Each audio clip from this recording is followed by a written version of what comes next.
Okay, we are now in the sequel to the last part dealing with the sense of order, and continue with part 9 about the new methods that are applied in the new symbolism of the Mesolithic and Bronze Age cultures.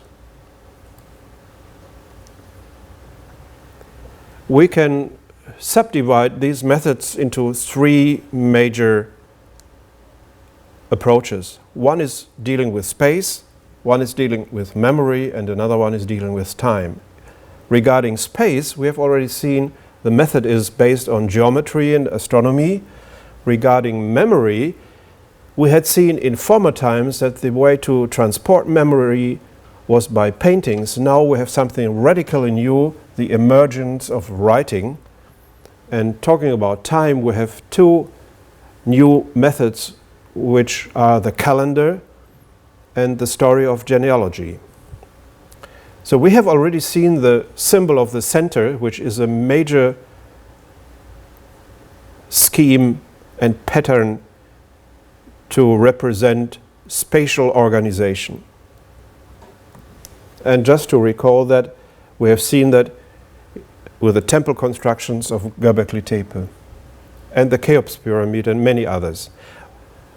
What is new also is the emergence of writing. Here we see how the Sumerians have developed writing from little icons that in the beginning really portray what they mean. So number 1, you see, is a little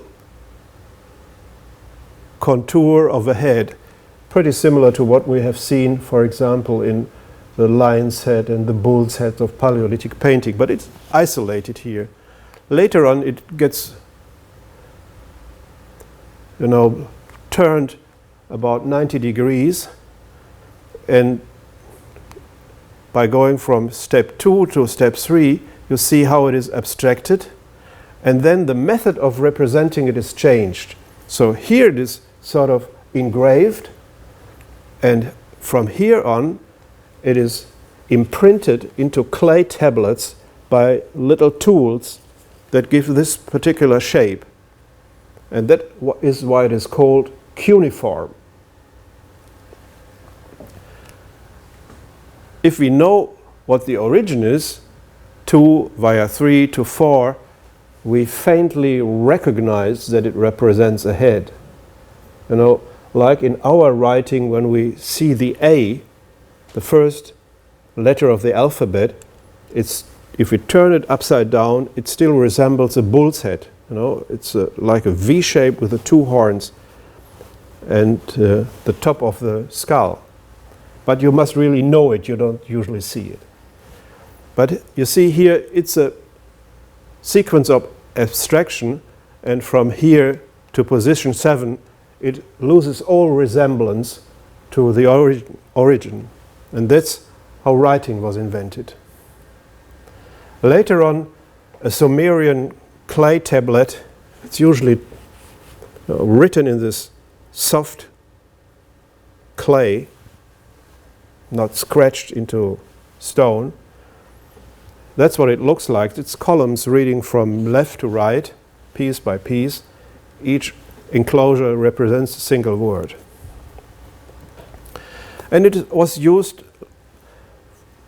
about 1,000 years after the invention. It was already so popular that it was used for letter writing. Here we have a letter of a high priest to his king on the occasion of the death of his son in combat. And it can be dated to 2400 before Christ. Here you see the clay. It's, like a piece about hand size. You hold it in your hand and then you imprint the writing. It was usually done by experts. It wasn't the high priest himself, but a scribe. People use scribes, professional writers, to do that. And our last innovation at that time were new methods representing time.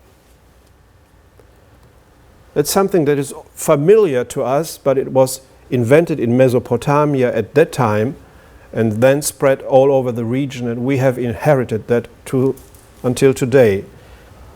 What they have done is they have subdivided the hour into minutes, and taking minutes via the hour, they have made holes from these little tiny parts.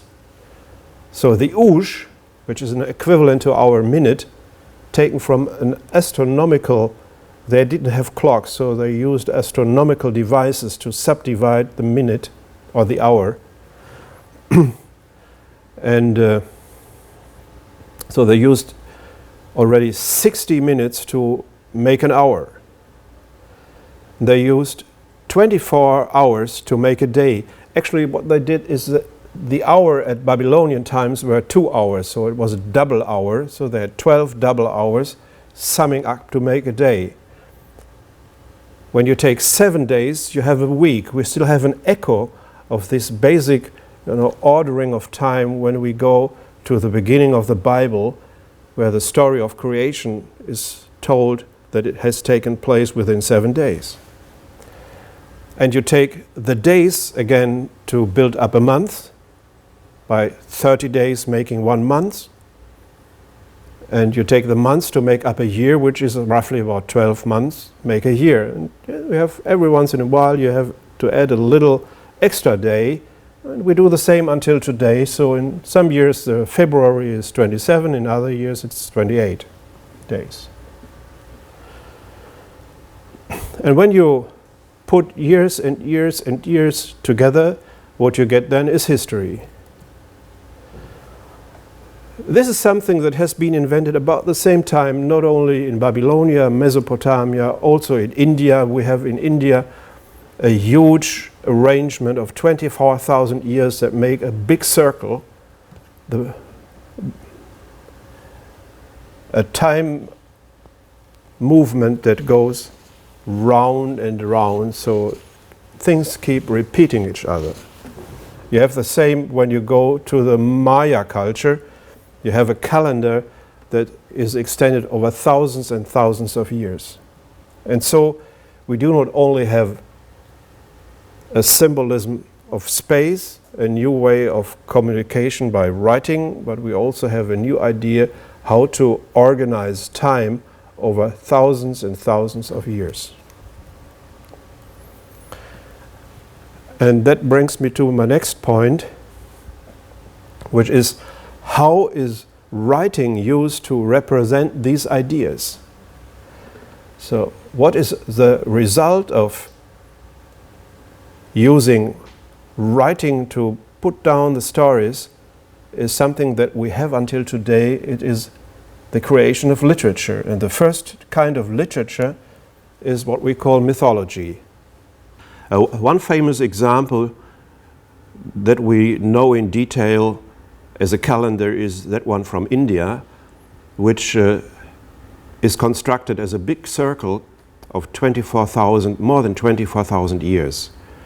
So here we see it descending on the right side from an era of enlightenment to an era of war, which is down here at the bottom. And then it ascends again and goes back into paradise, sort of, and then everything starts anew. We have a similar circular construction of history here depicted in the Maya calendar, which is very complicated and allows for a very correct dating of events over many thousand years. So much for the temporal organization made up of parts and years and millennia and big circles. And in our next part, the continuation of the sense of order, we will deal with this cosmological myth that is the result of this kind of methods.